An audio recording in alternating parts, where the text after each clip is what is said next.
குளு குளுன்னு காத்து வீசுது. உங்கள் சத்யாவில் குளு குளு ஏசி ஆஃபர். சத்யா.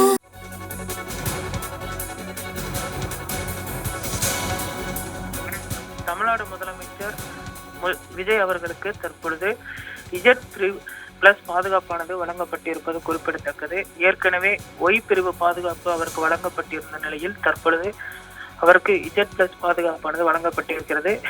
அவருடைய பாதுகாப்பிற்கு உத்தரவாதம் இல்லாததனாலும் அதே போன்று பொதுமக்களும் தொண்டர்களும் அதிகளவில் அவரை பார்க்க முற்படுவதாலும் அவருக்கான அந்த பாதுகாப்பு என்பது தற்பொழுது உயர்த்தப்பட்டிருக்கிறது.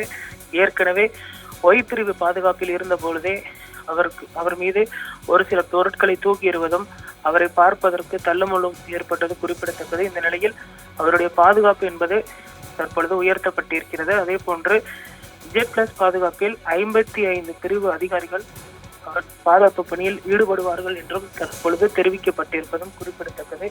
அவருடைய பாதுகாப்பு உயர்த்தப்பட்டிருப்பதால் உடனடியாக பாதுகாப்பு அதிகாரிகள் அவருக்கு பாதுகாப்பு பணிகளை வழங்குவார்கள் என்றும் தெரிய வந்திருக்கிறது. ஏற்கனவே முன்னாள் முதல்வர் ஜெயலலிதா அவர்களுக்கு இந்த பாதுகாப்பு வழங்கப்பட்டிருந்த நிலையில் தற்பொழுது விஜய் அவர்களுக்கும் இந்த பாதுகாப்பானது வழங்கப்பட்டிருப்பதும் குறிப்பிடத்தக்கது. இது குறித்து முதலமைச்சர் விஜய் தரப்பில் கோரிக்கை வைக்கப்படுறதா அல்லது மத்திய உள்துறை அமைச்சகமே இந்த பாதுகாப்பை முன்வந்து வழங்கியிருக்கிறதா என்பது தெரியவில்லை.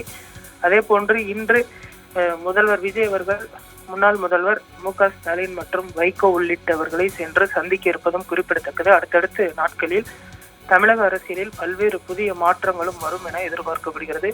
விஜய்க்கு பாதுகாப்பு உயர்த்தப்பட்டிருப்பதும் குறிப்பிடத்தக்கது.